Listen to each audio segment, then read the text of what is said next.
In this episode, you'll discover ways you can ease your financial stress as you try to heal and recover.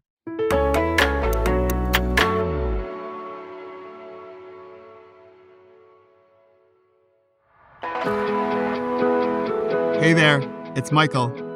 Welcome to Whole Again, a show about helping survivors of physical injury and trauma reclaim their strength and resilience through the wisdom of Kintsugi. Today, we're going to talk about something that keeps many of us up at night, especially as we try to recover. I'm talking about finances. And we'll also talk about ways to ease our financial worry. But before we do, I want to take a moment to thank you for being here. And thank you for being a fellow survivor. So if you're ready, let's get into it. Let's talk about money and finances and healthcare. If I've said it once, I probably have said it a million times. My family and I are beyond grateful that we had really good healthcare insurance when I went through my accident that I call my last bad day. My employer at the time gave us really good coverage, gave all the employees really good coverage. Without it, we would be bankrupt. No doubt about it. But we still had a bunch of copays to worry about and out-of-network costs. I'm sure you understand. So I come at this topic, this worry about finances, from a very personal perspective. Current day, I worry about affording healthcare as an entrepreneur because now I'm not part of a company. And as a coach and a speaker and a meditation teacher, we need to buy our healthcare on the open market. And let me tell you, if you don't know, it's super pricey. And with all the things that are happening, at least in my country here in the US, with threats to Medicaid and healthcare in general and Medicare, there's a lot of worry out there. So when we talk about finances and money, it's not about simply the numbers in your bank account. Money is a story, and it's a story about safety. It's about dignity. It's about that feeling in your chest when the bills keep coming and coming, and your body is already stretched, and you're trying to figure out how you're going to pay for everything. And all you want to do is look up at the ceiling and pray, hoping beyond hope that something will save you from the overwhelm that you feel, the debt that's so heavy to balance or to carry, and the expenses that keep coming and coming. You are not alone. There are many of us who go through physical injury, illness, trauma, and this is just another thing that complicates our recovery. So you're not alone. And I want to share some thoughts with you that might be able to help ease some of this worry.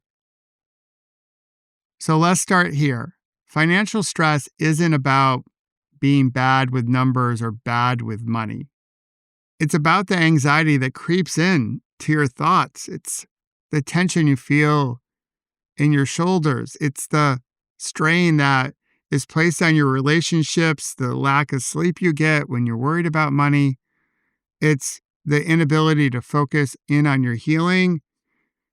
Maybe it's the medical debt. Maybe it's the worry about your employment as we go through economic uncertainty. It might be wondering how to make your paycheck last as you go week to week, knowing that another big expense could be detrimental to you or your family. So I want to make sure that you know that your stress around money is valid. It's something that many of us deal with. You're not weak for feeling overwhelmed. You're not less than for not having the money that you need to have to heal in the way that you want to heal. And there's some good news. You can start to shift your mindset around money stress. Not all at once.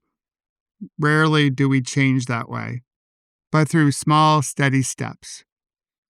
Every step you take can start to ease some of that financial worry that you're holding on to. If this is step one, then step two is doing a deep dive on your numbers and getting really honest, but without any judgment. And this can be the hardest step. I will simply speak for myself. This was a very hard step, especially when I felt the financial stress. I did not want to look at what we were spending our money on. I also didn't want to look at my bank account. I'd rather not know. What do they say? Ignorance is bliss? That might be the case, but not when you're trying to balance the household finances, especially when you're trying to heal and recover. However you might do it, you might go onto your computer, it could be a notebook, it could be on your phone.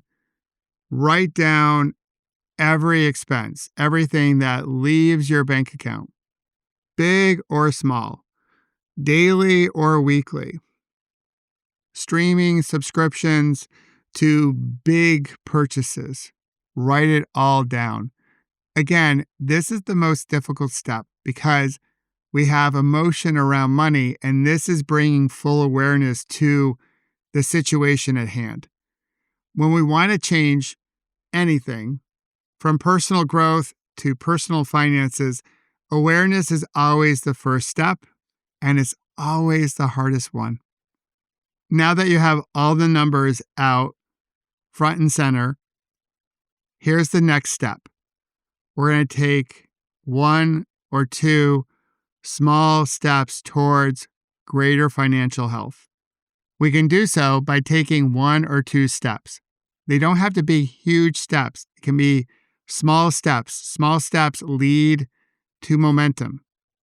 And as momentum builds, you can take bigger steps. So you might start off with canceling a subscription or two, maybe changing your phone plan, perhaps pausing your coffee habit or changing it in a certain way. This isn't about restricting yourself. This is more about relief. We had a situation as a family where we cut back on going out to save money for my bills. Now, I did miss going out because who doesn't like to go out for a meal every now and again? What was more important for us as a family, for me as a provider to the family, was that relief. Less stress was more important to me than, say, a dinner out over burritos and margaritas. So it's a choice. And the more you align your spending with what truly matters, aligning your spending with your first principles or your values, you start to feel lighter because life becomes more in alignment. If your expenses are more than your income, that is not a personal failure, but it is a sign. It's a sign to shift and look for small ways to adjust. Because you're not your budget. You're not your debt. You are simply a human being trying to recover and doing the best you can with whatever you have. So it's also important to remember to ask for help. You don't have to do this alone. I asked for help myself. Although it was tough before my accident, I did not like to ask for help. But then I started to see asking for help without any shame as a way to say, I'm still in it. I'm still in this game. I'm not quitting. So asking for help allows you to connect with others. So again, you don't have to carry your financial burden alone. There are options out there depending on where you live, what country you happen to be in, or if you're in the States, what state you happen to be living in, that offer up free or low-cost financial counselors. There are support groups. There are resources within your community.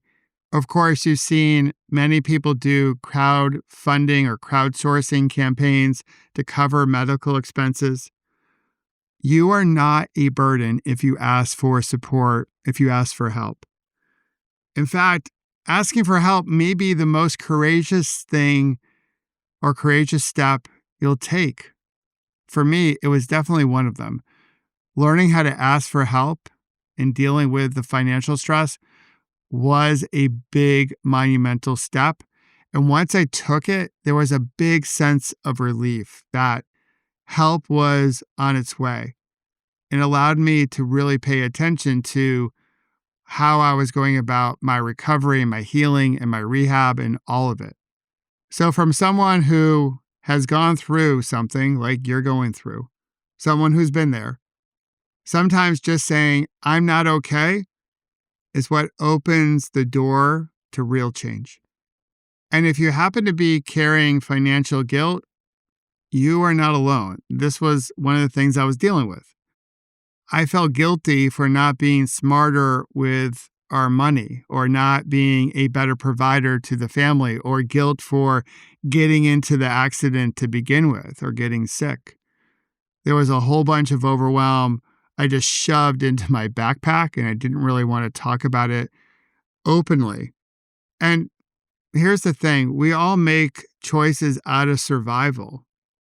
And sometimes we don't know what we don't know. I know growing up, my parents never talked about money. I didn't think I was, well, in hindsight, I wasn't all that financially savvy, even though I went through college. When I started my professional life, I got into debt pretty quickly.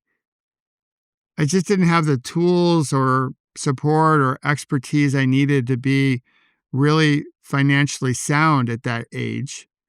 And with my accident, there was a whole bunch of different expenses, and they were coming at us left, right, and center. I'm sure you know that feeling. So I had periods where I felt not only guilty, but I felt shame. Guilt is when we have done something bad, or we think we've done something bad.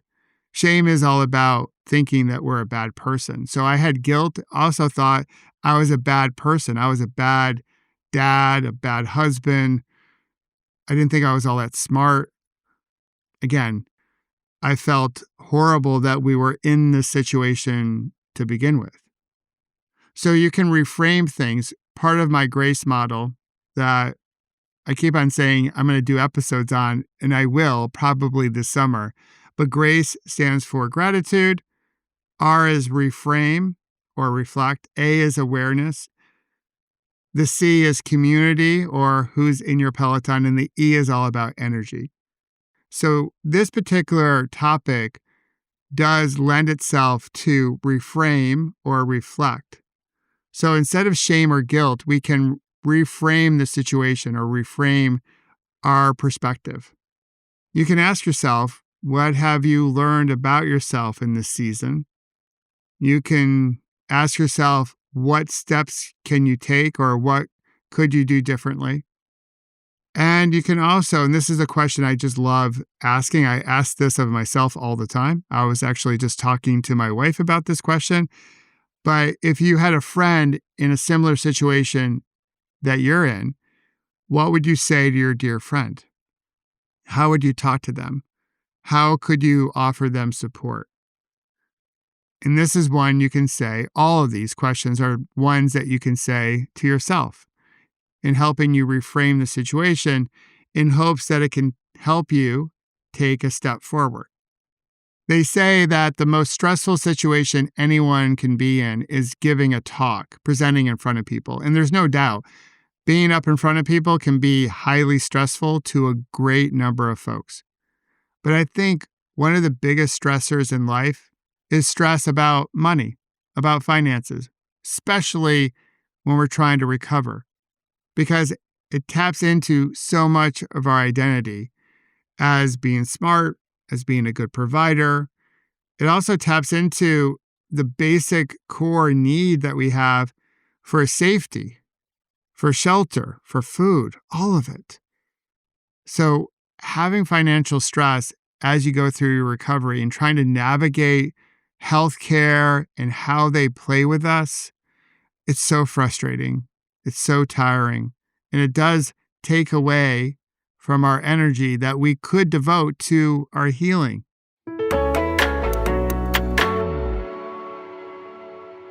And in this episode, you discovered that this feeling, the stress that you have, is real. And we also talked about the importance of finding awareness first, looking at all the expenses, and then taking one step forward.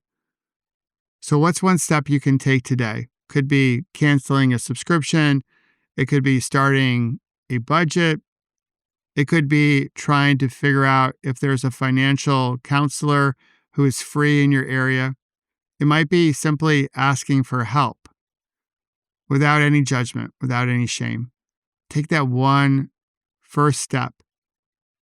We start small, we build momentum, and then we take bigger steps as we develop more confidence. And these first steps can be your first step towards greater financial ease, more peace, if you will. Not just financial peace, but really emotional peace. Here's what I know going through what I've gone through. You are not broken. You are not behind. You are not dumb for not being able to balance the budget because you've gone through something significant and healthcare is pricey. But you can, step by step, you can find greater financial ease and take another step towards becoming who you're becoming and feel whole again. As always, thanks for being here, and thank you for being a fellow survivor.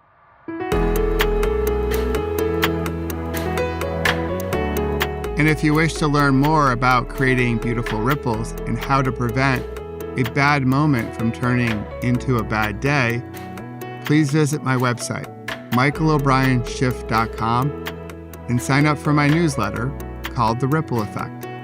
And join us each Monday, Wednesday, and Friday here at Whole Again and discover how you can heal, grow, and become more resilient.